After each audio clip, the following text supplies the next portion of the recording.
आपके प्यार की हद कितनी है? आंसर देने से पहले कहानी जरूर सुन लेना।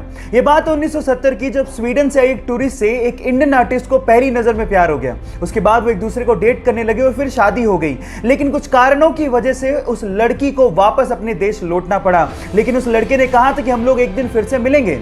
इतने पैसे नहीं थे कि वो लड़का फ्लाइट ले सकता, इसलिए साल भर बाद उसने अपना सब कुछ बेच के 60 रुपए में एक साइकिल खरीदी और 500 रुपए लेके दीवाना निकल पड़ा दिल्ली से अपने प्यार से मिलने। और 4 महीने की मशक्कत के बाद, कोई टेक्नोलॉजी ना होने के बावजूद भी वो स्वीडन पहुंच गया।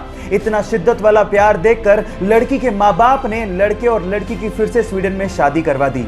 है ना जुनूनी बात? आपके प्यार में कितना जुनून है, चैट सेक्शन में लिखने मत भूलिएगा। जहां एक और कोरोना वायरस पूरी दुनिया के 32 से ज्यादा देशों में अपने पैर पसार चुका है, वहीं पूरी दुनिया के शीर्ष नेताओं से लेके शाही परिवार तक हमारी भारतीय संस्कृति को फॉलो कर रहे हैं। वो हैंडशेक की बजाय नमस्ते कर रहे हैं। पूरी दुनिया में भारतीय संस्कृति की तारीफ हो रही है।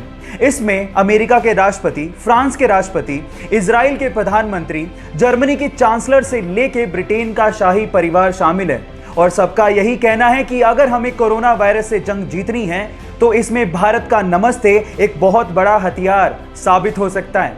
हमें गर्व है अपने भारतीय होने पर और भारतीय संस्कृति पर, तो इसीलिए कोरोना नमस्ते। एक बार एक विदेशी यात्री भारत घूमने आया और टैक्सी करके पास के एक होटल पहुंचा। जैसे ही वो होटल में चेक इन कर रहा था, उसे पता लगा कि उसका पर्स टैक्सी में रह गया। उसने होटल वालों को कहा कि प्लीज आप टैक्सी वाले से कांटेक्ट करिए, लेकिन उन्होंने कहा कि हमारे पास टैक्सी वालों के कांटेक्ट नंबर नहीं है। उसने भी बहुत कोशिश करी, लेकिन टैक्सी वाले का कहीं पता ही नहीं लगा। वो पूरी तरह से घबरा गया था, क्योंकि उसका क्रेडिट कार्ड, उसका आइडेंटिटी कार्ड सब पर्स के अंदर थे। लेकिन 2 घंटे बाद वो टैक्सी वाला आया और उसने उस विदेशी यात्री को उसका पर्स थमा दिया। विदेशी यात्री ने खुश होकर उसे $70 देने की कोशिश करी, लेकिन उसके बाद जो टैक्सी वाले ने जवाब दिया वो आप लोगों को सुनना चाहिए। टैक्सी वाले ने कहा कि इस रिवॉर्ड के लिए मैंने आपको आपका पर्स वापस नहीं किया है। मैंने आपको आपका पर्स इसलिए वापस किया है क्योंकि ये आपका है।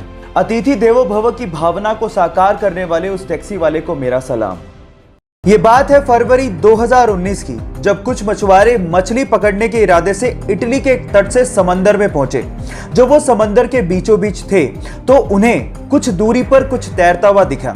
शुरू में तो उन्हें लगा कि शायद ये कुछ लकड़ी के टुकड़े हैं, लेकिन जब पास जाके उन्होंने देखा तो वो ये देख के हैरान रह गए कि वहां पर 2 हिरन तैर रहे थे। Oh my God! अब ये हिरन समंदर के बीचों बीच कैसे पहुंचे, ये आज तक एक रहस्य है।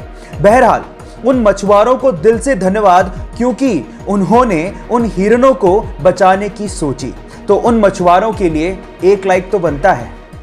2016 में ऑस्ट्रेलिया से मार्क नाम का एक लड़का अपने पिता को लेकर जैसे ही हिंद महासागर में मछली पकड़ने के लिए पहुंचा तो कुछ दूरी पर उन्हें पिंक कलर की बोल नुमा एक बहुत बड़ी सी चीज दिखाई दी। शुरू में तो उन्हें लगा कि शायद कोई नाव पलट गई है, लेकिन थोड़ा पास गए तो समझ में आया ये नाव तो नहीं है, लेकिन बहुत अजीब सी चीज थी। लेकिन जब बिल्कुल पास पहुंचे तो उन्हें समझ में आ गया था कि व्हेल की डेड बॉडी है। अगर आपको इन फ्यूचर कुछ ऐसा दिखे तो तुरंत उसे दूर भाग जाइए, नहीं तो आपकी जान भी जा सकती है। होता कुछ यूं है कि व्हेल के मरने के बाद उसके अंदर के बैक्टीरिया गैस प्रोड्यूस करने लगते हैं। अब चमड़ी मोटी होने की वजह से वो गैस बाहर नहीं निकल पाती और प्रेशर बढ़ने की वजह से वो फट पड़ती है। अब अगर ऐसा कुछ दिखे इन फ्यूचर तो सावधान जरूर रहिएगा।